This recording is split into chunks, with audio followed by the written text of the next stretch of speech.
Hi friends, welcome to our channel GK core Telugu. ఈ వీడియోలో మన ఆంధ్రప్రదేశ్ గురించి నోటిఫికేషన్ సిలబస్లో వాళ్ళు మెన్షన్ చేసిన ప్రతి టాపిక్ గురించి కొన్ని ఇంపార్టెంట్ క్వశ్చన్స్ అయితే ఈ వీడియోలో డిస్కస్ చేద్దాం. సో వీడియోలోకి వెళ్ళే ముందు ఎవరైతే వీడియోని చూస్తున్నారో ఒక చిన్న లైక్ చేసి, మొదటిసారి ఎవరైనా ఈ వీడియోని చూస్తుంటే మన జీకే కోర్ తెలుగు ఛానల్ని సబ్స్క్రైబ్ చేసుకోండి.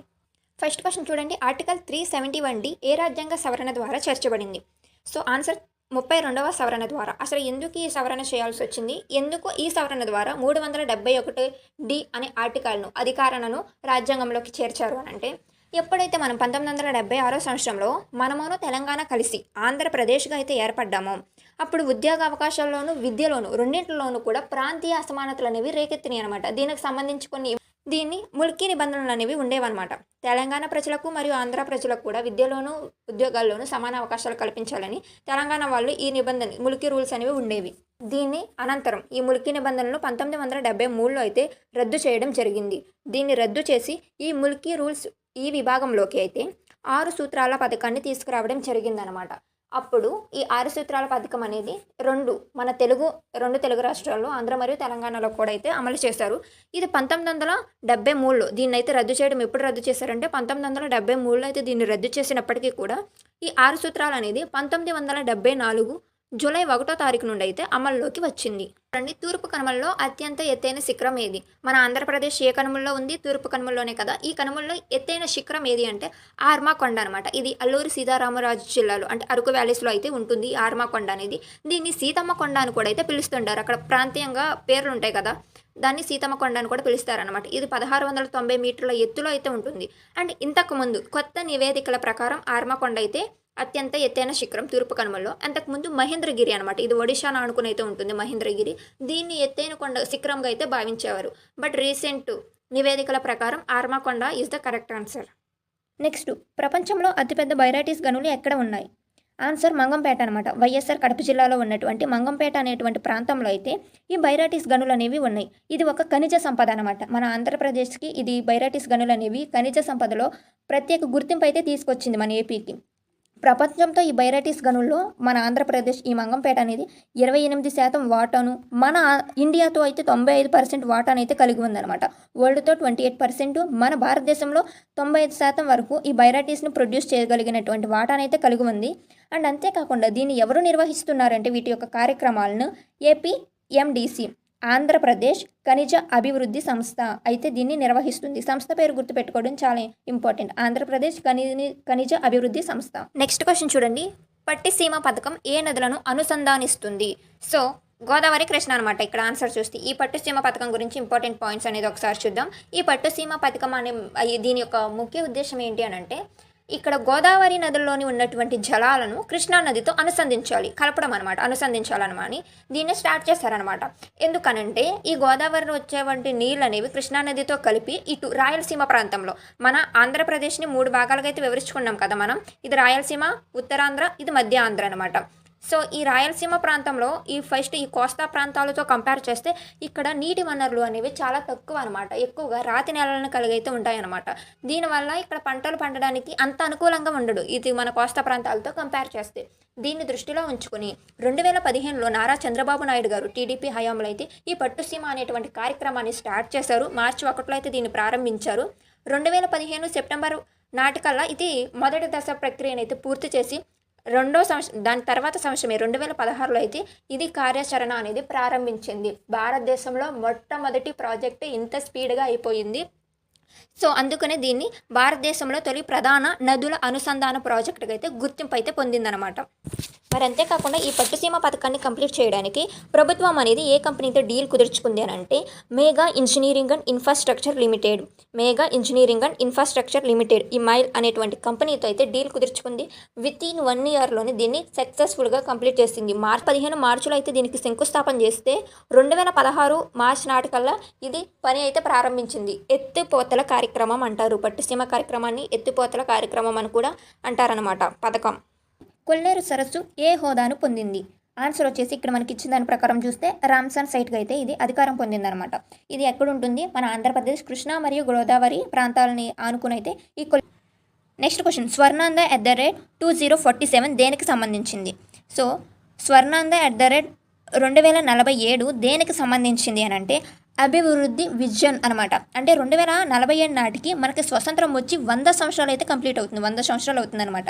దీన్ని దృష్టిలో పెట్టుకుని ఆల్రెడీ కేంద్ర ప్రభుత్వం వికసిత్ భారత్ అనే దాన్ని ఎలాగో కొనసాగిస్తుంది కదా దానికి సంబంధించి.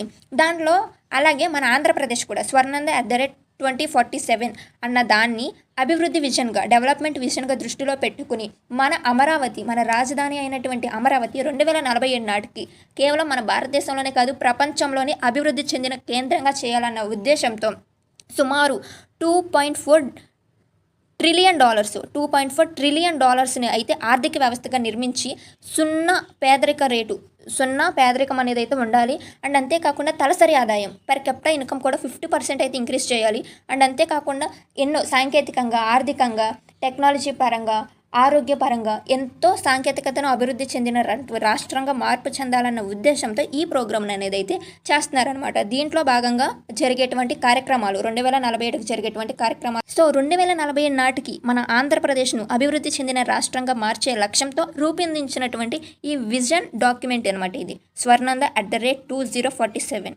తల్లికి వందనం పథకంలో సంవత్సరానికి ఎంత సాయం అందిస్తారు? సో ఆన్సర్ వచ్చేసి 15,000 అనమాట. ఈ 15,000ని తల్లికి వందనం 2024 యొక్క మేనిఫెస్టోలో ఈ సూపర్ 6 హామీల్లో ఒక హామీ అనమాట తల్లికి వందనం అనేది. ఎవరైతే విద్యార్థులు గవర్నమెంట్ మరియు ప్రైవేట్ స్కూల్లో చదువుతున్నటువంటి కుటుంబంలో ఎంతమంది విద్యార్థులు చదువుతుంటే వాళ్ళందరి ఖాతాలో కూడా 15,000 అనేవి వేయడం జరుగుతుందన్నమాట. వాళ్ళకి మౌలిక సదుపాయాలు కల్పించాలి అని.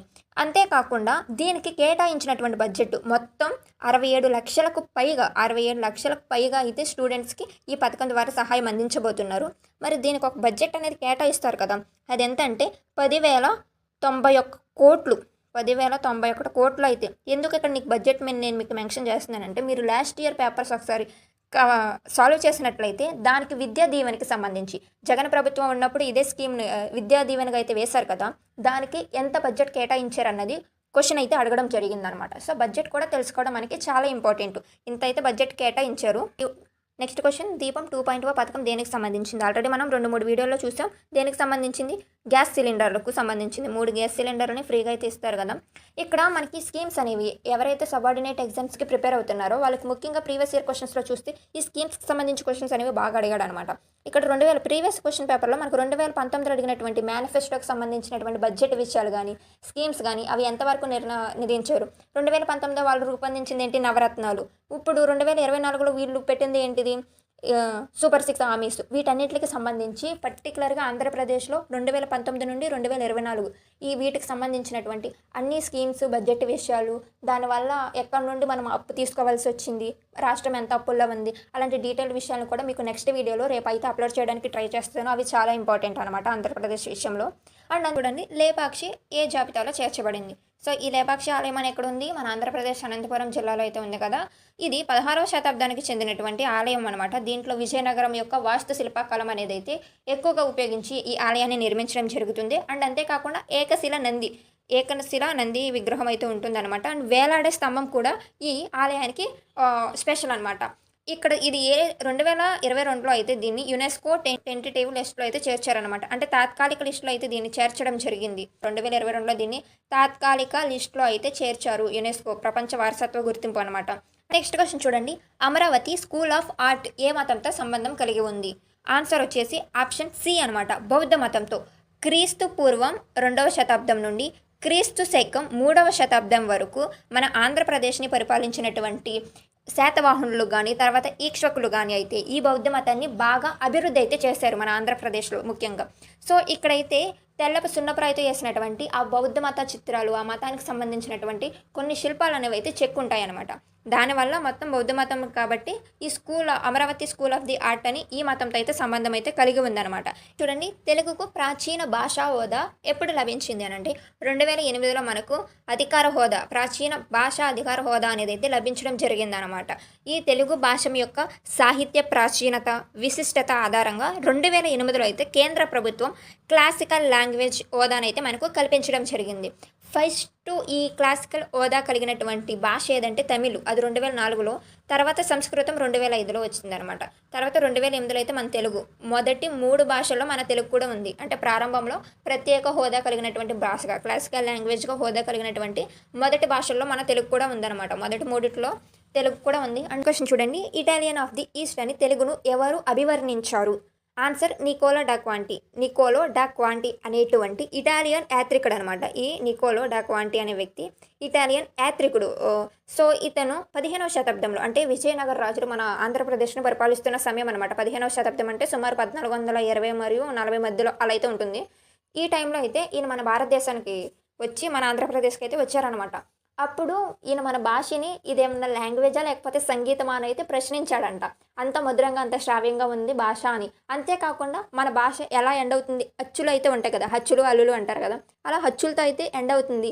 ఇటలీ భాష కూడా, అంటే ఇటలీ మాట్లాడే భాష కూడా అచ్చులతోనే ఎండ్ అవుతుందని ఉద్దేశంతో ఈయన ఇటాలియన్ ఆఫ్ ది ఈస్ట్ అనే పేరును, ఈయన భారతదేశంలో 2వ పొడవైన తీరరేఖ కలిగిన రాష్ట్రం తమిళనాడు. ఫస్ట్ గుజరాత్, తర్వాత తమిళనాడు, తర్వాత ఆంధ్రప్రదేశ్. అంతకుముందు మనం 2వ ప్లేస్లో ఉండేవాళ్ళం. కొత్త నివేదికల ప్రకారం మనం 3వ ప్లేస్కి అయితే వెళ్ళిపోయామన్నమాట. సో దానివల్ల 2వ ప్లేస్లో తమిళనాడు వచ్చింది, 3వ ప్లేస్లో ఆంధ్రప్రదేశ్ ఉంది, మొదటి ప్లేస్లో గుజరాతే కొనసాగుతుంది. నెక్స్ట్ క్వశ్చన్ చూడండి, భారతదేశంలో అత్యంత లోతైన ఓడరేవు ఏది అని అంటే విజింజా పోర్ట్. ఇది కేరళలో అయితే ఉంటుంది. సుమారు 20 మీటర్ల లోతు అయితే కలిగి ఉందన్నమాట. 2వ ప్లేస్లో ఉంది ఎవరంటే మన ఆంధ్రప్రదేశ్లో ఉన్నటువంటి కృష్ణపట్నం పోర్టు. ఈ కృష్ణపట్నం పోర్ట్ ఇక్కడ ఆప్షన్స్లో లేదు కానీ ఇది సుమారు 18 మీటర్ల లోతు కలిగి ఉంటుంది. తర్వాత విశాఖపట్నం పోర్ట్ ఉంది. అది నార్మల్గా ఓడరేవే కదా, 16.2 అలా మీటర్ల లోతు అయితే కలిగి ఉందన్నమాట. 2వ ప్లేస్లో ఉందైతే కృష్ణపట్నం మన ఆంధ్రప్రదేశ్కి. కాకపోతే క్వశ్చన్లో అత్యంత లోతైన ఓడరేవ్ అడిగాడు కాబట్టి మనల్ని విజింజం పోర్టు, ఇది కేరళలో అయితే ఉందన్నమాట. PCIC ప్రాజెక్టుకు ఆర్థిక సహాయం అందిస్తున్న సంస్థ ఏది అని అంటే ADB. సో ఇది ఆసియా అభివృద్ధి బ్యాంక్, ఆసియా డెవలప్మెంట్ బ్యాంక్ అనమాట ADB అనేది. ఇది ఇక్కడ VCIC అంటే విశాఖపట్నం మరియు చెన్నైకి సంబంధించినటువంటి విశాఖపట్నం చెన్నై ప్రాజెక్ట్ అనమాట. దీంట్లో ముఖ్యంగా రోడ్లు, విద్యుత్తు, అంతేకాకుండా నీటి సరఫరా అనేది, ఈ మూడింటిని ప్రధానంగా ఈ మౌలిక సదుపాయాలను దృష్టిలో పెంచుకుని వీటిని అభివృద్ధి చేయాలని ఈ ఆసియా అభివృద్ధి అనేది ఈ ప్రాజెక్టుకు ఆర్థిక సహాయం అనేది అందిస్తుందన్నమాట. గ్రాంట్ల రూపంలో దీనికి ఆమోదం అనేది అయితే లభించింది. భారత జాతీయ జెండా రూపకర్త ఎవరు? ఆన్సర్ వచ్చేసి పింగళి వెంకయ్య గారు. ఈయన మన ఆంధ్రప్రదేశ్ మచిలీపట్నం సమీపంలో ఉన్నటువంటి బట్ల పెనుమర్రు గ్రామానికి అయితే చెందినటువంటి వ్యక్తి అనమాట. ఈయన ఒక స్వతంత్ర సమరయోధుడు మరియు రైతు కూడా. ఈయన 1921 సంవత్సరంలో అయితే మన భారతదేశానికి ఒక జెండా ఉండాలని ఈయన ఫస్ట్ రూపకల్పన చేశారు. మొదట ఏంటో ఎరుపు రంగులో, తర్వాత ఏంటో ఇక్కడ గ్రీన్ కలర్లో, మధ్యలో ఏంటంటే నువ్వులు వడుకుతారు కదా, దాని సింబల్ని అయితే పెట్టారనమాట. 1922లో దాన్ని తయారు చేసి మొట్టమొదటిగా గాంధీ గారికి చూపించారు. గాంధీ తాతకి చూపిస్తే ఈయన ఇలా వద్దు, ఈ చరకనైతే తీసేయి, దీని ప్లేస్ అశోక్ చక్రంలో అయితే పెడతాం, దాన్ని తెలుపు రంగులోకి అయితే మారుద్దామని ప్రతిపాదన అంటే సలహా ఇచ్చారనమాట.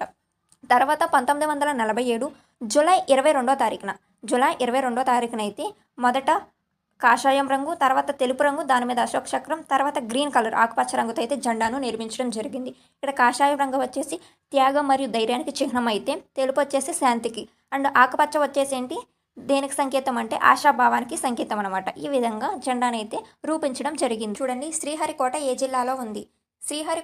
జిల్లాలో ఉంది అని అంటే తిరుపతి జిల్లాలో ఉందన్నమాట. అంటే మనకి 2022లో జిల్లాల విభజన అనేది జరిగింది కదా, అంతకుముందు ఇది నెల్లూరు జిల్లా కింద అయితే ఉండేది. దాని పరిధిలో ఈ విభజన తర్వాత ఏం జరిగిందంటే తిరుపతి జిల్లాలోకి అయితే వచ్చింది. ఇటు పుల్లకాటి సరస్సు మరియు బంగాళాఖాతం సరిహద్దులుగా అయితే తిరుపతి జిల్లాలోకి అయితే రావడం అయితే జరిగిందనమాట ఈ శ్రీహరికోట అనేది. అంతేకాకుండా ఇక్కడ సతీష్ ధావన్ కేంద్రం కూడా ఉంటుంది కదా, ఇస్రో పరిశోధన చేసేటువంటి సంస్థ ప్రధాన ప్రయోగ కేంద్రంగా అయితే ఇది పరిగణించబడుతుంది. దేశపు వరి గిన్నె అని ఎందుకు పిలుస్తారు? రైస్ బౌల్ ఆఫ్ ఇండియా అని ఎందుకు పిలుస్తారు అని అంటే ఇది అధిక వరి ఉత్పత్తిని అయితే చేస్తుందన్నమాట. మనకి కృష్ణా మరియు గోదావరి జిల్లా ఈ నదుల యొక్క డెల్టాల ప్రాంతంగా సారవంతమైన నేలలుండి ఈ వరి పంట అనేది బాగా అభివృద్ధి చెందుతుంది. అంతేకాకుండా ఇది భారతదేశ వాటాలోను ప్రపంచ వాటాలోనూ ఉత్పత్తి చేసేటువంటి రాష్ట్రంలో మన ఆంధ్రప్రదేశ్ కూడా ఒకటనమాట. అందుకని ఆంధ్రప్రదేశ్ని భారతదేశపు వరిగిన్నె అని పిలుస్తారు. సో ఇప్పుడు 2026 నాటికి మన భారతదేశంలో ఉన్నటువంటి రాష్ట్రాల్లో ఏ రాష్ట్రం ప్రథమ స్థానంలో వరిని ప్రొడ్యూస్ చేస్తుందో ఆన్సర్ కామెంట్ చేయండి. నెక్స్ట్ క్వశ్చన్ చూడండి, మిరపకాయలకు ప్రసిద్ధి చెందిన జిల్లా ఏది? ఆన్సర్ గుంటూరు. గుంటూరు కారానికి ఒక స్పెషల్ బ్రాండ్ అనే ఉంది. దీనికి జిఐ ట్యాగ్ కూడా అయితే పొందిందనమాట. మన ఆంధ్రప్రదేశ్లో ఉన్నటువంటి ఈ గుంటూరు మన భారతదేశానికి 45 నుండి 50% వరకు కూడా ఈ మిరపకాయలను అయితే ప్రొడ్యూస్ చేస్తుందనమాట, పంపిస్తుంది. అండ్ అంతేకాకుండా విదేశాలకు కూడా మన ఆసియా ఖండంలోని మిరపకాయలను ఉత్పత్తి చేసేటువంటి ఏకైక జిల్లా గుంటూరు జిల్లా. దీనికి మిరపకాయల సంత అనేది అయితే మార్కెట్ అంటారు కదా, మిరపకాయల సంత కూడా ఇక్కడే ఉంది. అండ్ యాడ్ కూడా మిరపకాయలకు సంబంధించిన పెద్ద యాడ్ కూడా ఈ గుంటూరులోనే ఉందన్నమాట. ప్రపంచవ్యాప్తంగా ప్రసిద్ధి అయితే పొందింది. కేవలం ఈ మిరపకాయలకు మాత్రమే కాదు, గుంటూరు జిల్లా ఇంకో రకమైన పంటకు కూడా ప్రసిద్ధి చెందింది. అది తెలిస్తే కామెంట్ చేయండి. నెక్స్ట్ క్వశ్చన్ చూడండి. తుమ్మలపల్లె దేనికి ప్రసిద్ధి అని అంటే యురేనియం గనులకైతే ప్రసిద్ధి అనమాట. వైఎస్ఆర్ కడప జిల్లాలో ఉన్నటువంటి ఈ తుమ్మలపల్లె అనేది యురేనియం గనులకు ప్రసిద్ధి. అండ్ అంతేకాకుండా దీంట్లో ఫస్ట్ 49,000 టన్నుల వరకు యురేనియాన్ని అయితే తీసుకోవచ్చు అని అయితే అంచనా వేస్తే 2014లో 85,000 టన్నుల వరకు అయితే యురేనియం అనేది లభించిందనమాట. అండ్ అంతేకాకుండా రాబోయే టైంలో 150,000 టన్నుల వరకు కూడా యురేనియం అనేది లభిస్తుందని అంచనా. ఈ యురేనియం అనేది భారతదేశంలో అణుశక్తి కేంద్రానికి ఈ అణుశక్తి ప్రాజెక్టులను అయితే విజయవంతంగా కొనసాగించడానికి ముఖ్య పాత్ర అనేవి అయితే పోషిస్తాయి.